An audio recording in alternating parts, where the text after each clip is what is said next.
Good morning to you all. Thank you, Alex, for your presentation. So my presentation will be focused on the pre-commercial procurement methodology and tendering procedure, and also some information financial.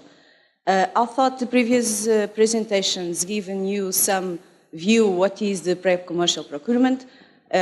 We thought we must headline some aspects to be more clarifying regarding this procedure.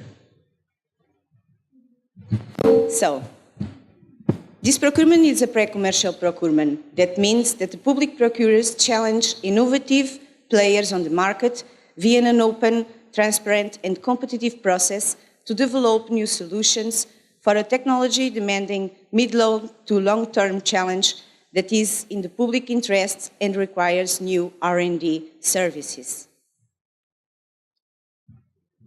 PCP is characterized by the following 4 features: competitive development in phases to identify the solutions offering the best value for money, public procurement of R&D services, open, transparent, non-discriminatory approach, and sharing the intellectual property rights, related risks and benefits under market conditions.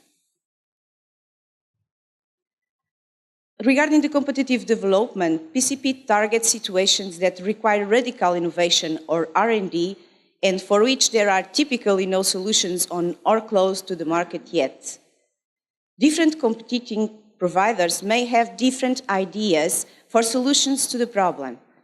As R&D is yet to take place, there is not yet any proof as to which of these potential alternative solutions will best meet customers' needs.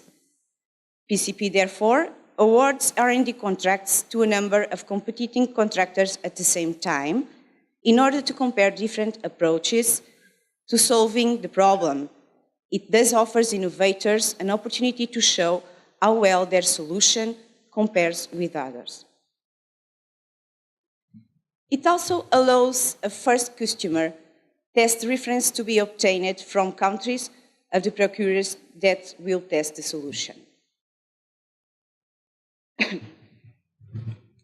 The R&D is split into 3 phases: solution design, prototyping, original development and testing. Evaluations after each phase progressively identify the solutions that offer the best value for money and meet the customer's needs. This phased approach allows successful contractors to improve their offers for the next phase based on lessons learned and feedback from procurers in the previous phase. Using a phased approach with gradually growing contract sizes per phase also makes it easier for smaller companies to participate in the PCP and enables SMEs to grow their business step by step with each phase. Depending on the outcome of the PCP, procurers may or may not decide to follow up the PCP with a public procurement to deploy to innovative solutions. It is called the PPI.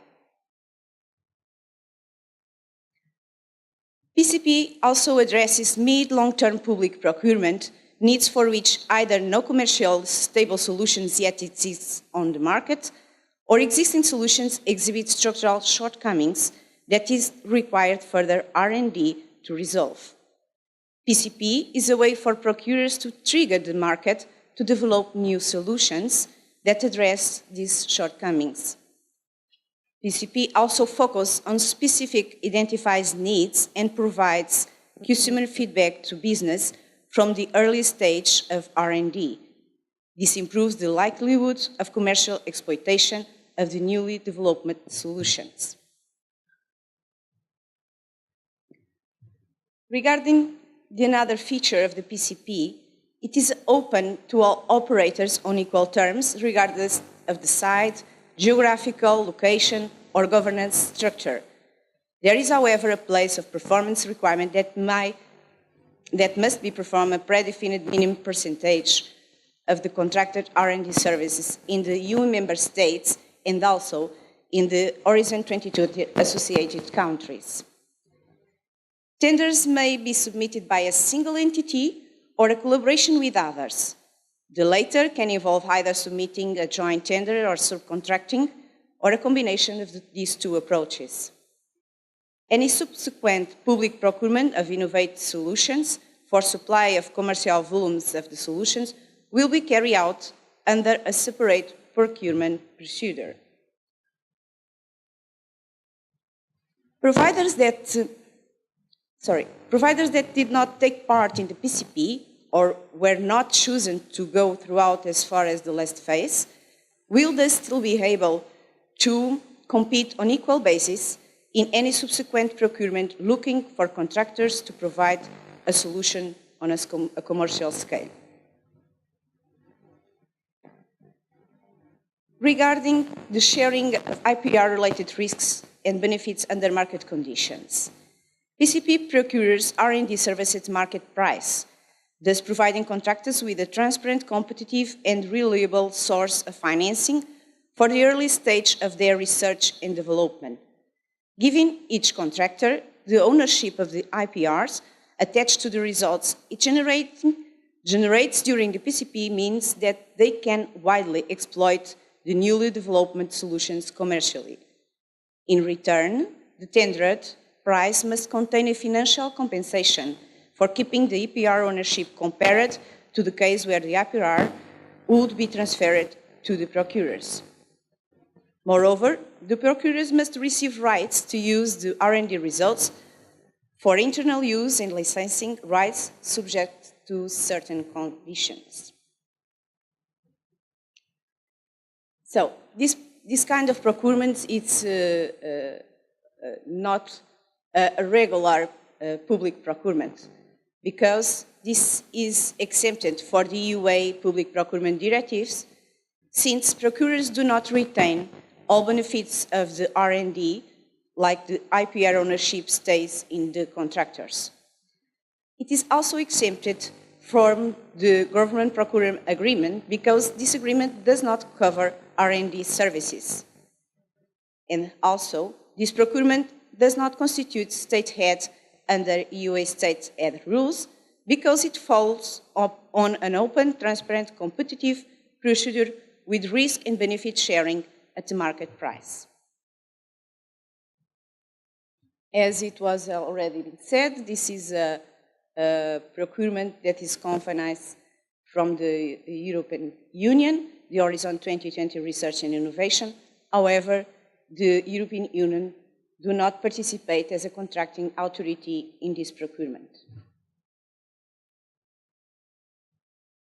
So let's go see throughout the Marineo PCP phases. This slide has already been shown to you to identify what are the schedule predicted to the first phase, and the second and third phase, since the phase 0 starts in January and will finish in May 2018 with the conclusion of the procurement process. And then the phase 1 will start in June and will finish in October 2018. The phase 2, this will be 5 months, but one of these months includes 1 month for evaluation. The second phase will start in November 2018, and it is expected to end in July 2019.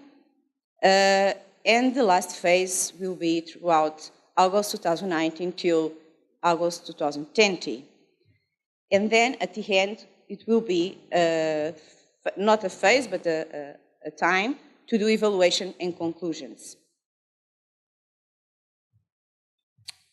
Just to give you some regards related to the first phase, so what we will do, what we have done and we will do in this phase, the participating public procurers of the R&D service with the support of technical advisors, partners, should agree on common requirements and performance levels for the two Copernicus thematic and geographical areas covered by the project by preparing the tender documents, evaluation procedures and criteria. The consortium will define the verification and validation strategy for the evaluation of the results achieved by each participating tender in each PCP phase. The consortium will organize, and that's why we are here today, an open market consultation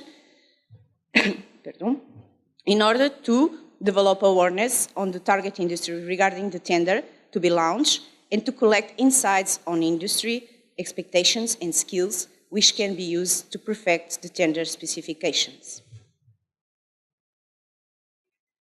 Regarding the phase 1, during this phase, the R&D service will start solution design and verify the technical, economic, and organizational feasibility of their solution approach to address the PCP challenge.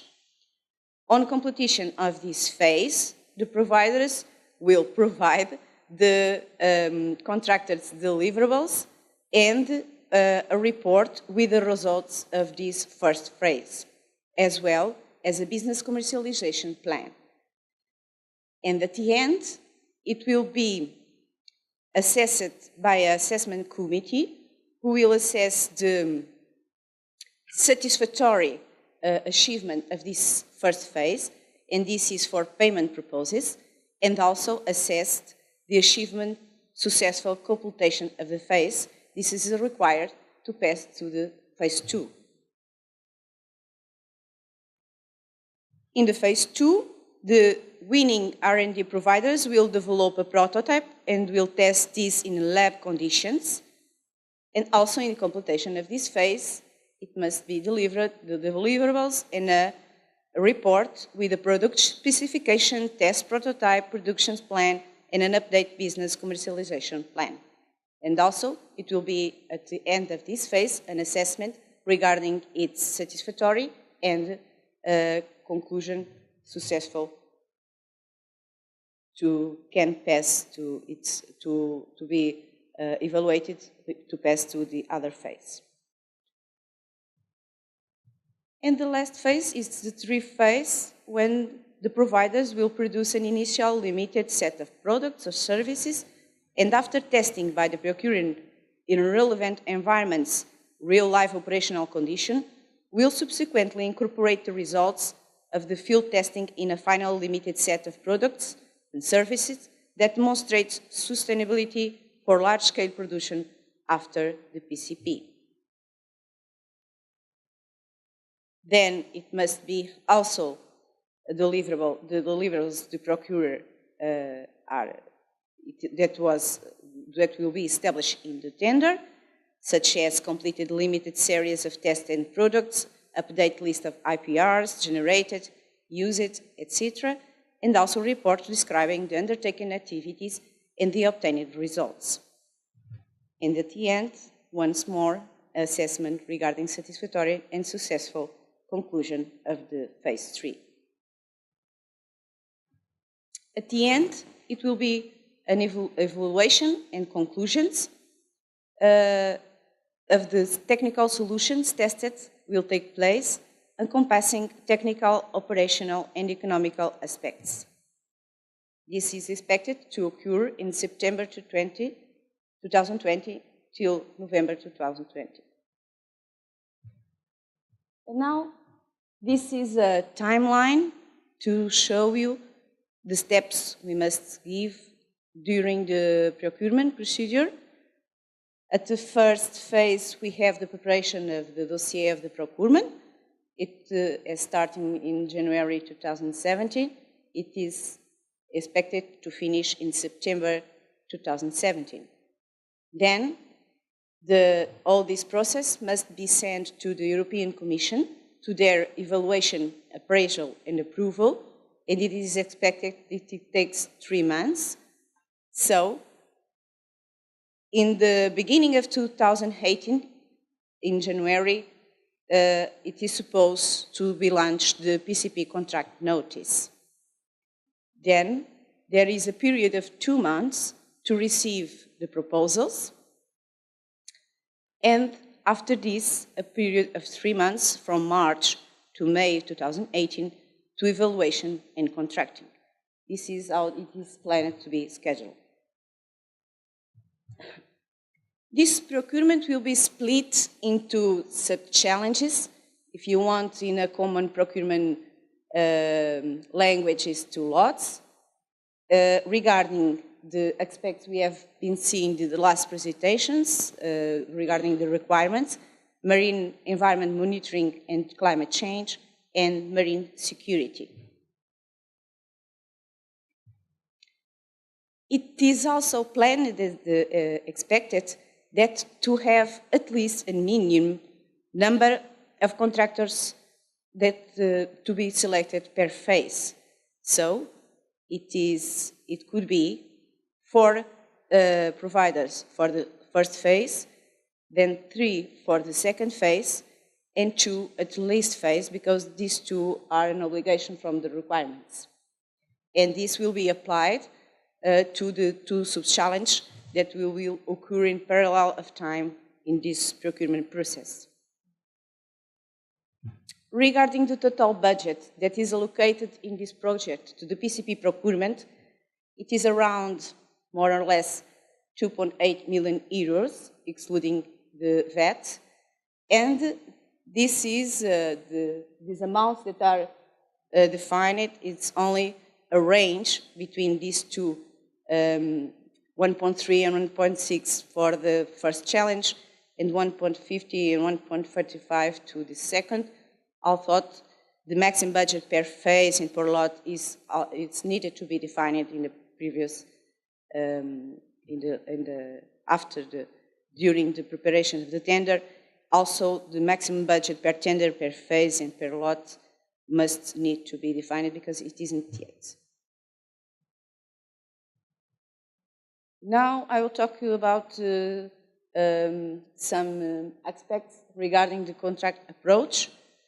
The framework agreement sets all the framework conditions for the entire duration of the PCP for the 3 phases, and there will be no renegotiation. Also, the framework agreement remains bidding for the duration of all phases, which contractors remain in the PCP. Tenders that are awarded at a framework agreement will also be awarded a specific contract for the first phase. And tenders are therefore asked not only to submit their detailed offer for phase 1 on their tender, but also to state their goals and outline their plans, including price conditions, for the phase 2 and 3, thus giving specific details of the steps that would lead the commercial exploitation of the R&D.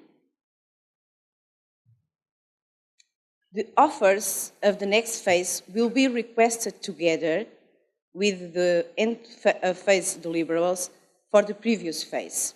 This means it takes in this case, all contractors of the previous phase will be invited to make offers for the next phase. Successful completion of the previous phase is evaluated before evaluating the offers for the next phase in order to determine which offers are eligible to proceed to the evaluation of offers for the next phase. This is to give us more time to do the evaluation, since in the end of each phase we'll only have 1 month to evaluate it. Just to give you also this information, because in the request for tender it will be defined per each phase what will be the outcomes and outputs expected, and what will be the deliverable and the milestones that will be expected, and when and by and how, regarding the requirements that were of my colleague's presentation previously. And also, the evaluation will go throughout 4 steps. In the first step, we'll be checking whether the tender is not one of the situations covered by the exclusion criteria, because it will be identified a list of the exclusion criteria, and if tenders that not comply with these criteria will be excluded in this step. Then, in the second step, will be evaluated assessing whether the tender has the capacities necessary to perform the contract on the basis of the selection criteria. And if the tenders that not comply with this, they will also be excluded in this step of the evaluation. The 3rd step is for tenders passing to step 2, evaluating the tender based on the compliance criteria. and it passes the same. And the last step is the award criteria. Evaluation that tender based on this award, it will set the technical quality and price award criteria, weightings and thresholds so as favor the most economically advantage standard. It will define the thresholds per criterion and the total threshold. So, and giving just a resume of all of this, eligibility for participation in the next phase will be subject to successful completion of the current phase. This successful completion will be assessment by assess committee, and it must be following the following requirements. If all milestones have been successfully completed, if the R&D results meet the minimum functionality performance requirements of the challenge description, and if the results of the R&D are considered to be promising. And what it means promising for the phase 1, that the feasibility is convincing, and for phase 2, that feasibility, the applicability in an operational setting, and the potential impact of the product is convincing. Just to conclude, I would like to share that there will be a time for questions and answers. This will be start after this event, the open market consultation, and the questions and answers will be can be found in the Marineo website. Then further questions, you may contact the lead procurer, this is DGPM, by mail and in English. And the summary of all questions and answers will be presented in an anonymized Q&A document that will be published also in the Marineo website, since this procedure is a transparent procedure and all providers can be aware of what were the questions and what were the answers at the same time. And for the providers that will pass for the phase 2 and 3, the answers will not be published, but distributed to all contractors that successfully completed the previous phase. That's everything I want to say to you, and I invite you, if you want more information regarding this project and this procedure, to consult the website of Marineo. Thank you very much.